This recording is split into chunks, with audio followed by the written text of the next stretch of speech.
to give you what you want. Tell me how bad you want it. Tell me. Yes. A burnt little wiener. No! I screwed your brains out. Kane? Every video about the Katie Vick storyline starts with what aired on Raw on October 21st, 2002. This one starts with what was happening in the room next door while they were filming it. Triple H and Vince McMahon drove to a real funeral home in Nashville, Tennessee to shoot the segment. There was a real funeral being conducted in the adjacent room at the time. Triple H was in a casket, wearing a Kane mask, simulating necrophilia with a mannequin, and Vince McMahon was standing behind the camera telling him to moan louder. At one point, the funeral director opened the door and asked the crew to keep the noise down. Multiple crew members walked off the set that day. They said they refused to be part of what was being filmed. Triple H has confirmed these details himself, including Vince repeatedly directing him to perform more intensely during the take. Jonathan Coachman, who was part of WWE's on-air talent at the time, said the look on the crew's faces when they came back that day was something he will never forget. And I'm gonna take what I always wanted.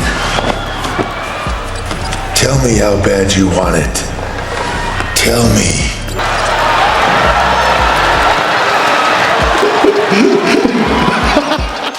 The Katie Vick angle ran from October 7 to October 28, 2002, across 3 episodes of Raw. It grew out of the feud between Triple H, then World Heavyweight Champion on Raw, a title that had been created in September 2002 following the brand split, and Kane, who was Intercontinental Champion and had been added as the unification opponent after Chris Jericho was removed from the match.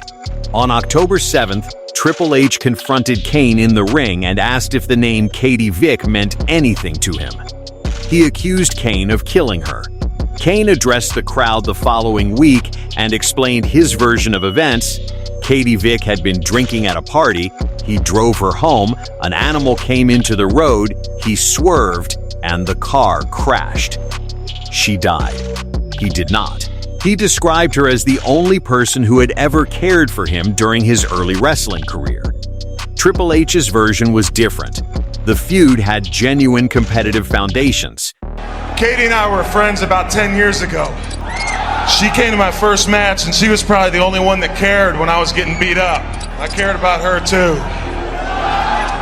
We went to a party and Katie had too much to drink, so I decided that I should drive her home. The road was slick because it was raining, and an animal jumped right out in front of us, and the car spun out of control, went off the road, and Triple H has spoken about the filming of the Katie Vick segment in multiple interviews, and what he describes is a day that was uncomfortable from the moment they arrived. They selected a real funeral home as the location. Bruce Prichard has confirmed the location was in Nashville. Prichard described the original creative intent as a spoof, almost like a Pink Panther parody, and said that when they laid it out, the plan was to imply rather than show explicit content. The reality on the day was different. Vince McMahon was on set. He was directing, and he repeatedly told Triple H to be more physical, more explicit, more audible in his performance.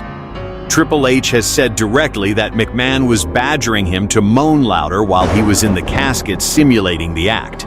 The funeral director of the real funeral home, in which a real service was happening in an adjacent room, opened the door at some point during the shoot and told the crew to be quieter. Triple H has described in interviews that Vince McMahon was present and directing on the day. I hope that was as good for you as it was for me. The question everyone asks about Katie Vick is the same. Why did it air? The answer, per every primary source available, is the same. Vince McMahon wanted it, not reluctantly. Enthusiastically, he was present. He directed it. He pushed it further on the day than anyone else on set was comfortable with. The creative context behind it is documented by Prichard. In 2002, WWE was in what it called its ruthless aggression era, the post-Attitude Era transition. Ratings had been declining since 2000. The WCW acquisition had not produced the expected audience surge. Vince McMahon was looking for something to reverse the slide. He wanted soap opera elements, deeper character backstory. He wanted WWE to feel like a television drama rather than just a wrestling show. He believed, per Prichard, that giving performers like Kane a personal backstory, a dead girlfriend, a history of tragedy, was the direction the product needed. The Katie Vick segment was his answer to a creative problem. The Ruthless Aggression Era, which WWE had formally branded in June 2002, was supposed to represent something grittier and more intense than the Attitude Era that preceded it. Vince McMahon had beaten WCW. You don't play this tape until I tell you to play this tape. You got it? Understand? Here is the detail most fans have never heard. The Katie Vick angle was not designed to last 3 weeks. It was designed to run for 6 months and headline a WrestleMania match. Tommy Dreamer revealed the original payoff on his House of Hardcore podcast. The plan, per Dreamer, was to introduce a real wrestler named Scott Vick, formerly known as Sick Boy in World Championship Wrestling, as Katie Vick's brother. Scott Vick would arrive in WWE, consumed by grief and anger over what Triple H had done to his sister's memory and reputation. He would build toward a confrontation. And at WrestleMania, the biggest event of the year, Scott Vick would face Triple H to avenge his dead sister. That was the plan. The reason it did not happen was specific and documented. John Laurinaitis informed Vince McMahon that Scott Vick was not under contract with WWE. He had only had a tryout match. He was not employed by the company. Here is the full picture of how WWE's own people have described the Katie Vick angle in the years since it aired.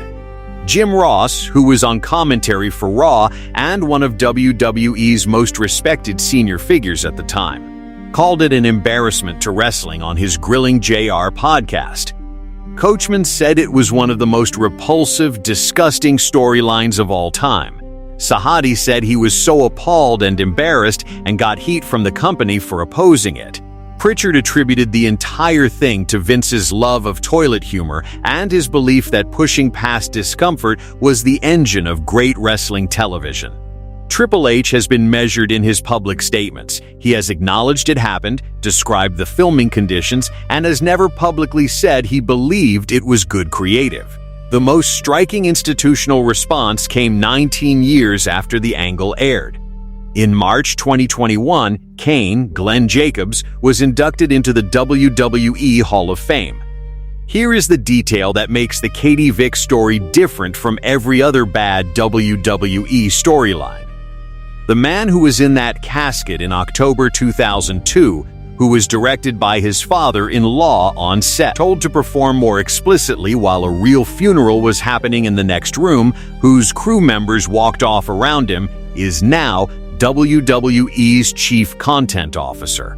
Paul Levesque, known as Triple H, took over WWE Creative in July 2022 following Vince McMahon's exit from the company. He is the person responsible for the creative direction of Raw, SmackDown, and every piece of content WWE produces. He is, by definition, the person whose job it is to ensure that nothing like Katie Vick ever airs on WWE television again. And he has been credible in that role. The man who is now responsible for ensuring WWE's content meets a standard that protects its performers, its audience, and its brand relationships is the same man who was in the casket in October 2002. Whether that history informed the creative philosophy he now applies is something only he can answer. What is observable is the outcome. The product changed. The standards changed. The accountability for once moved in the right direction. WWE has effectively erased the Katie Vick segment from its promotional history. It does not appear in Attitude Era retrospectives. It is not on the WWE Network in an easily accessible format. It is not referenced in character histories or documentary content. The institutional position is that it did not happen in any way worth revisiting.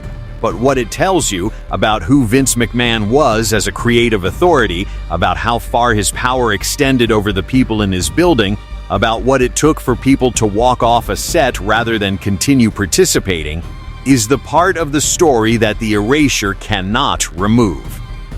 A real funeral was happening in the room next door. The funeral director asked them to be quieter. Vince McMahon said, "Keep going." And two of the people in that room on that day became the man who runs WWE's creative and the woman who heads its institutional public relations. The man Vince told to moan louder is now the man who signs off on every piece of content WWE produces.